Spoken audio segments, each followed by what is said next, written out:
자, 먼저는 오늘 내용을 한번 살펴보겠습니다. 오늘 핵심 내용 관찰을 읽고 해석까지 같이 한번 읽어보겠습니다.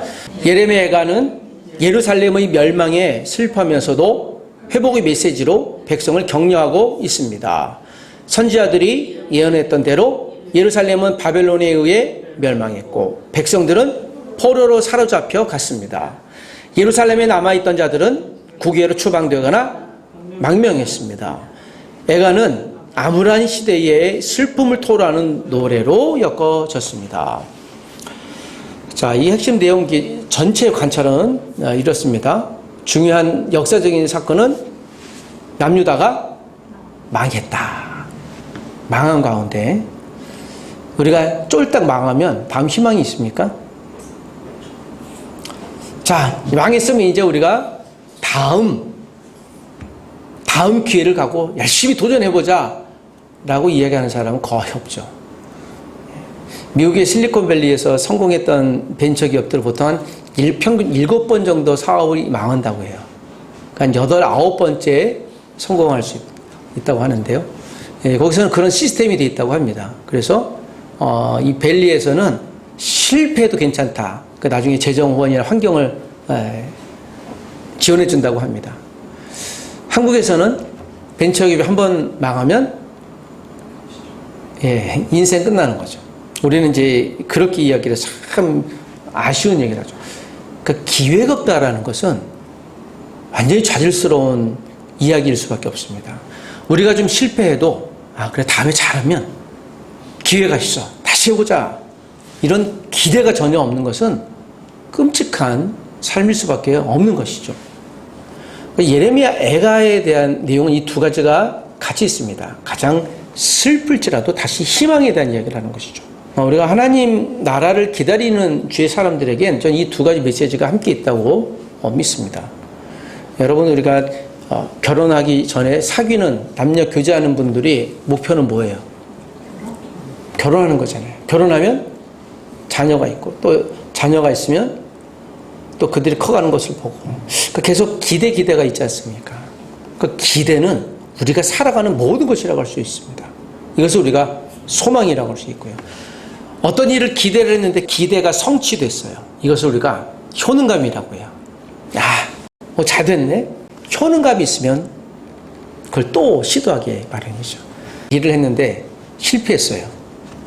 이걸 우리가 효능감 상실했다 그러죠. 그럼 다시는 그 일을 할까요, 안 할까요? 안 하려고 하죠. 우리가 복음을 나누고 친절을 베풀었는데 친절을 거부하거나 복음을 거부하면 그 사람에게 다시 가고 싶은 마음이 들까요, 안 들까요? 잘 안 들려고 그래요. 우리의 말을 잘 들어주고 받아주고 하는 분에게 우리가 가려는 경향성이 있지 않습니까?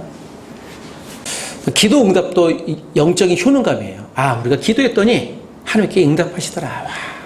자, 그런데 그 기도에 대한 응답, 우리가 기대치를 얻는 간격은 그 기도의 분량에 따라 또 정도에 따라 다를 수도 있고요. 오랫동안 걸릴 수도 있고 어떤 경우엔 아예 이루어지지 않을 수도 있습니다. 우리가 예레미야가 될 수는 없겠지만 예레미야가 우리에게 주시는 말씀은 충분히 받아야 될 말씀인 것이죠. 이런 암울한 시대에 우리가 과연 희망을 가질 수 있을까? 내가 도무지 기도 응답이 될 수 없는 상황 가운데도 소망을 가질 수 있을까? 극단적으로 혹 우리가 오늘 암병에 걸려서 당장 이번 한 주, 두 주를 살 수 없는 사람에게 미래에 대한 희망, 직업에 대한 희망, 인생에 대한 희망, 우리 내년에 무엇을 하자라고 하는 인생의 계획을 이야기할 때 그가 과연 설득되겠습니까? 그럴 수 있을까요? 근데 하나님이 역설적으로 그에게 아니야, 너가 나올 수 있어. 의학적으로는 지금 불가능해. 그런데 나는 가능해. 그러니까 지금 이제 아프지만 견뎌내. 라고 이야기한다면 할렐루야, 역시 우리 하나님은 내가 그럴 줄 알았습니다. 하나님 내가 이거 견딜 수 있습니다. 라고 이야기하는 사람이 별로 없죠. 왜냐면 눈에 가시적으로는 이게 어렵잖아요. 우리는 눈에 보이는 상황에 반응을 하기 때문에요. 그러니까 여기서 예레미야가는 이 두 가지 메시지가 함께 선포되고 있는 거예요. 장성곡을 부르는 민족에게 희망의 메시지를 함께 이 두 가지를 함께 주는 것이죠. 이것이 우리 그리스도인의 삶이 한다는 거예요. 아무리 우리가 최악의 상황이라도 하나님은 최고의 상황으로 변화시킬 수 있고, 우리가 최고의 상황일지라도 최악의 상황이 될 수 있으니 이 하나님 앞에 우리가 매달려 있어야 한다는 것입니다. 자, 여기 질문입니다. 질문도 한번 읽어보고 제가 또 내용을 또 정리해 보겠습니다. 자, 5번 해석과 질문 다 같이 시작. 사역하는 40년간 하나냐, 스마야, 바술 같은 거짓 선자들의 모함에 시달렸습니다. 우시야, 여호아스, 여호야김, 여호야킨, 시드기야 왕이 예레미야 예언을 거부했습니다.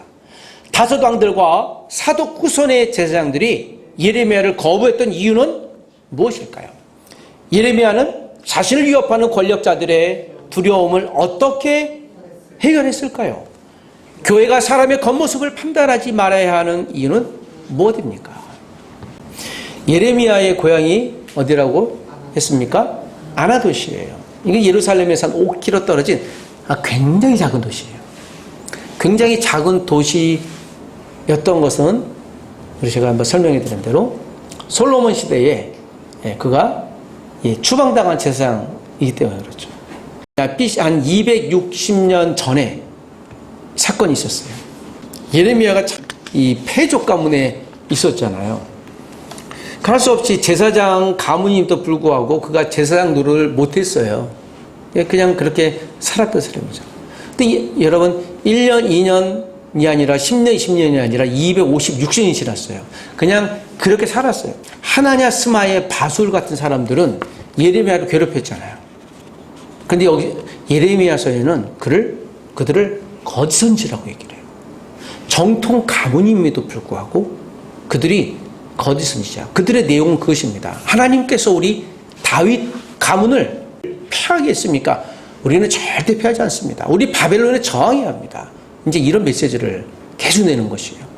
그리고 빨리 바벨론에게 우리가 엎드려 하나님의 뜻대로 우리의 범죄함에 책임을 져야 합니다. 라는 예레미야 메시지를 거부할 뿐만 아니라 멱살도 잡고 사거리에서 그를 창피함을 주고 손, 발, 목에다 묶어갖고 비난하게 하고 그리고 또 구덩이에 빠뜨려서 아사시키려고 하고 계속 이런 위협도 평생 동안 가했던 그들입니다.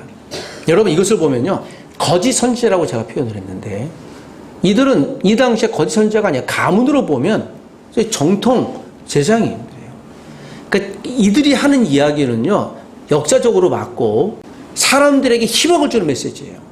여러분 어떻게 다윗의 자손 약속했지 않습니까? 망하지 않게 하신다고. 그런데 어떻게 하나님 망가뜨리겠어요? 맞잖아요. 그런데 예레미야는 자기가 하나님께 직통 계시를 받았다고 해서 자꾸 망한다고 얘기하니 이게 맞아요, 틀려요? 어느 걸 여러분들이 성취하겠습니까? 더군다나 이제 곧 망한다고 얘기하고 아니야 다윗의 후손인데 우리가 왜 망하겠어? 여러분 우리가 긍정을 가져야 돼요? 부정을 가져야 돼요? 예? 여러분 우리가 주님만 살 수 있습니다. 할렐루야. 할 수 있다 하시니는 누구예요? 나의 주 그리스도 하나님 성령님. 여러분 그는 죽은 대로 살리셨습니다. 할렐루야. 내게 능력 주시는 자는 제가 모든 걸 할 수 있습니다. 할렐루야. 그러면 하나님이 줄 줄을 믿으리라. 할렐루야. 이 말은 틀리지 않아요. 그러나 그 말 하나만 수용한다면 편협적인 또는 파편적인 사람이 되는 거예요. 파편적이라는 게 뭐예요? 일부만 놓고 그것만 집중하는 거예요. 그 일부만 파편적인 것들만 성취가 되면 이 사람은 또 다른 걸 찾아요. 자기가 원하는 거. 그래서 여러분 시드기야나 여호야긴이나 내가 원하는 답을 주지 않았으니까. 여러분 아합 왕이 어떤 선지자를 그렇게 미워했어요? 왜 미웠지 엘리야를? 자기가 원하는 예언을 안 하잖아요. 그러니까 미워한 거예요. 사람은요. 내가 원하는 이야기를 하지 않으면 싫어합니다. 무엇이든지 저에게 축구해 주세요. 제가 듣겠습니다. 자, 들을 준비 다 됐습니다. 제가 무엇을 변화해야 되죠? 솔직히 얘기해 주세요. 괜찮아요. 그렇다고 솔직히 얘기하면 이제 관계 깨집니다. 대기업에서 차장이었는데 위에 부장이 그 차장이 자네는 우리 요 부서에서 나한테 좋은 말 해주면 돼. 그래서 반대 얘기만 해줘야 돼. 그래야 내가 균형 있게 들으니까. 진짜? 그래서 괜찮아. 그 얘기만 해주면 돼. 그래서 얘기를 하면 이 차장이 그 얘기 듣고 근데 부장님 그런데 이건 그렇게 하면 좀 이것도 해보셔야 돼요. 그러면 좀 위험합니다. 그랬더니 맞아. 그거 끝나고서 그 차장한테 정말 자네가 얘기해 줬으니까 내가 이걸 알지 어떻게 알겠어. 끝나고서 너무 고맙다고. 야, 그날 저녁 부장이 회식을 하는데 이 차장만 안 불렀어요. 근데 일주일 지나니까 이제 이 차장 얼굴도 이제 안 보는 거예요, 부장이.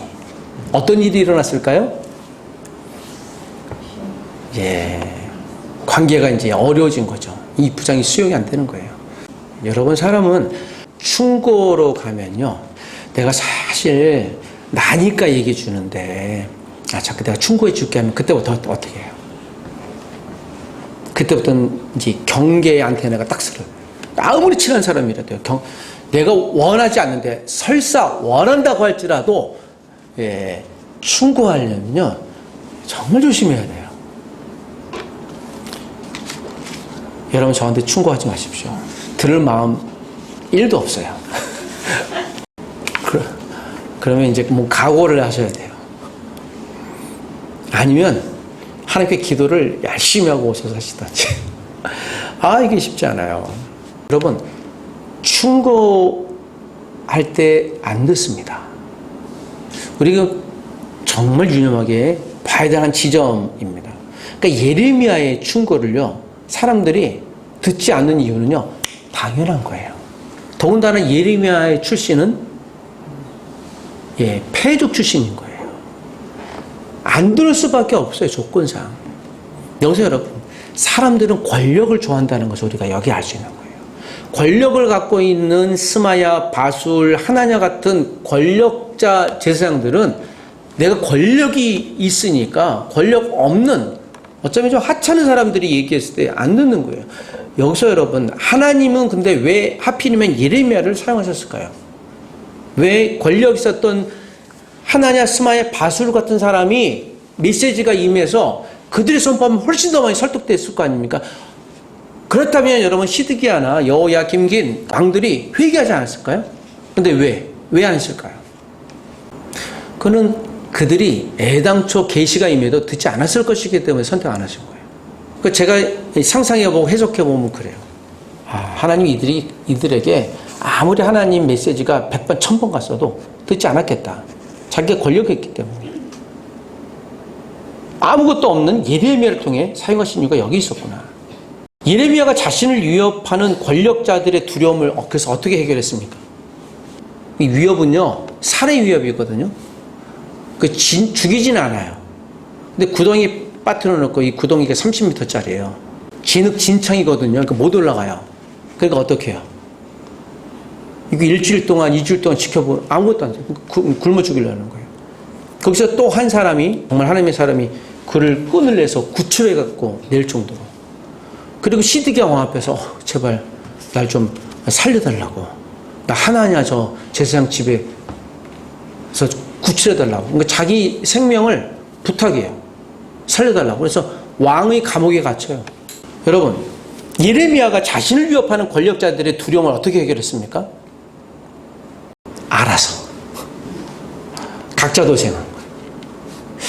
예레미야 끝까지 보면요, 하나님이 예레미야의 위협을 면해주지 않았어요. 권한은 권한대로 그냥 뒀어요. 그건 네가 알아서 해야 할 일이고. 그런데 하나님의 메시지는 계속 오잖아요. 감동이 오잖아요. 전하긴 계속 전하는 거고. 예레미야 성품이 거짓말 못 하잖아요. 그러니까 그대로 바벨론에 이 나라가 망할 건데 그대로 순종해야 됩니다. 라고 하니까 또 화가, 아니 이럴 것 같으면 좀 한두 마디는 좀 이렇게 해서 그럴 법한데, 이 얘기를 하면 나 또 죽겠는데 구덩이에 또 빠지는데 그러면서 얘기를 하고 있어요. 그러니까 얘는 뭐가 없는 사람이에요. 융통성이라는 몇도 없어요. 1도 없어요. 0.001 소수점도 없어. 도대체. 그리고 예레미야가 어떤 얘기를 할지 이미 알아요. 더군다나 안 그래도 바빌론이 와서 괴롭히는데, 아이, 우리 이제 곧 망할 거야. 우리 그러니까 바빌론에 머리 숙여야 돼. 염장을 저질렀지.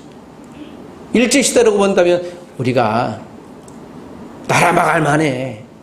그 뭐 정이 우리 일제에서 이름도 다나카 상으로 바꾸고 하이 소우데스네 그렇게 얘기를 해야 돼 라고 한다면 무엇이라고 얘기하겠어요? 역시 시대를 잘 읽는구나, 적응 잘하는구나 라고 얘기하겠습니까? 그런 사람들 요새 뭐라고 불러요? 민족 반역자라고 그러잖아요.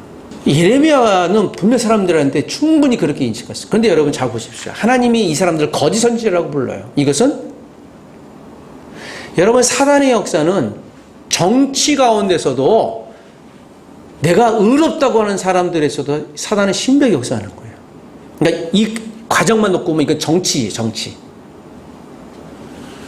국제 정세에 어떻게 우리가 대응해야 될까? 어디 바벨론에 붙어야 될까? 애굽에 붙어야 될까? 또 제사장 그룹은 자신의 권위를, 자신의 권력을 놓치지 않기 위해서 예레미야의 말을 듣지 않아요. 예레미야의 말을 들으면 우리 권력이 무너지거든요. 내가 지키고 있는 건 참 이 고민들을. 여러분, 우리가 이 시대 이 예레미야라고 다시 한번 고백한다면 견뎌야 돼요. 어떻게 해요? 각자 도생. 알아서. 여기서 메시지는 그런 것이에요. 하나님이 예레미야의 생명은 지키셨어요. 그런데 그의 삶은 정말 힘들게 하셨어요. 그리고 그가 견뎌내야 했고요. 시드기야 왕에게 몰래 청탁해야 됐어요. 나 좀 살려주세요. 참 얼마나 비굴하겠어요. 제가 그 광경 보고 아니 좀 알아서 좀 시드기야 왕 감동해갖고 좀 끄집어 내주지. 왜 살려달라고 또 목숨을 구걸해야 되지? 이러면 메시지가 힘이 있나? 예레미야 볼 때마다 이게 참 불편한 거예요. 엘리야는 스스로 죽으려고 했는데 천사를 보내서 먹여주고 해놓고는 왜 이러지? 그러니까 참 이해 안 될 만한 상황인 거예요. 호세아는 결혼도 하고 자녀를 죽이나 했지. 예레미야는 도대체 뭘까? 여기서 여러분 이 시대에 우리가 그리스도인들의 원형, 우리 교회가 어떻게 생존해야 될 것인가를 저는 여기서 예레미야를 통해 우리가 보여준다고 합니다. 우리가 아무리 곤란한 삶을 살지라도 하나님의 메시지는 멈추지 않는다와 멈추지 말아야 한다는 것과 복음을 전하는 것에 대해서 하나님의 메시지가 그대로 임한다면 전해야 된다는 거예요. 그러니까 내 삶이 공고하고 곤란할지라도요, 하나님의 메시지는 전해야 되고 또 멈추지 않아야 한다는 것입니다. 여러분, 이 말은 쉽지 않지만 힘들더라도 열심히 복음을 증거하는 우리가 되기를 원합니다. 교회가 사람의 겉모습을 판단하지 말아야 될 이유는 무엇입니까? 그래서 우리가 사람들을 판단하는 이유는 무엇입니까? 여러분, 우리가 사람들을 판단할 때 무엇을 보고 판단합니까? 누군가 우리에게 만나는 사람, 나에게 오는 사람은요, 그의 인생이 오는 거예요. 그 한 사람은 그냥 사람 이상의 인생이에요. 천하예요. 여러분, 천하보다 귀하다고 했잖아요. 그러니까 이 사람의 헐벗고 풍요롭고 그걸 넘어서 인생을 나한테 허락하시는 거예요. 제가 서울여고에서 전도훈련 받을 때 거기서 복음을 제일 잘 들어주시는 분들이 있었어요. 누군가 하면 노숙자들. 노숙자분들은 한번 전하면 얼씨구나 하고 대부분 술에 취해 있긴 하신데 근데 복음을 잘 들어주세요. 복음을 전하려고 하는데 사람은 그냥 쌩 하고 가는데 복음을 잘 들어주는데 와, 그 느낌은 얼마나 귀한지 모르겠어요. 그래서 제가 그래서 복음을 전하려고 찾아보니 이 사람이 생명이 너무 귀한 거예요. 이분이 술 취해갖고 이랬다 저랬다 했던 간에 들어준다는 사실이 얼마나 감사한지 너무 감사하다. 사람을 판단하려고 할 때 경향성이 늘 있어요. 여러분, 우리 그리스도인들이 여기에 대해서 고민해야 돼요.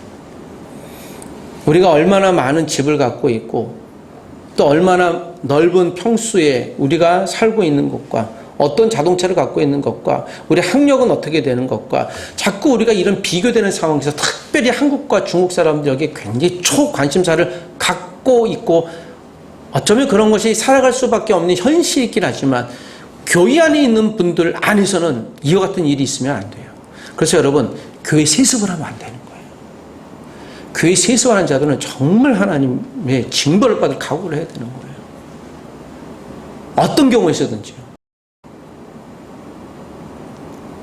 요즘에 이런 세습을 너무 가볍게 여겨요. 이건 부의 권력이거든요. 교회 안정화되기 위해 세습을 한다고 하지만 그걸 왜 자기가 걱정해요? 교회를 안정화도 망하게 하던. 우리가 갖고 있는 모든 염려는요, 내가 갖고 있는 걸 놓지 않으려고 하는 어떤 염려에서 나오는 것이 정말 대부분인 것이 많아요. 이번 한 주일 동안도 여러분 예레미야와 이제 예레미야 애가를 묵상하시고 이제 곧 다니엘로 들어가실 거예요. 그리고 이제 에스겔로 연대기적으로 이제 성경을 통독하며 읽으실 텐데, 예레미야의 이사야부터 시작해서요, 예레미야 애가 에스겔까지가 한 통으로 이렇게 이어지고 있다는 것을 보십시오. 이런 흐름들이 계속 갈 것이에요. 그렇게 성경을 우리가 보면 우리의 성경을 보는 눈이 또 다르게 열릴 거예요. 아, 우리 하나님은 형통한 가운데서도 선하게 역사하시는구나. 하나님은 최악의 진노의 상황에서도 우리에게 희망을 준비하고 계시는구나. 여러분, 그럼 우리가 당하는 좀 곤란함에서도 조금 더 인내하고 견뎌보시기 부탁드립니다. 그럴 이유가 충분해요.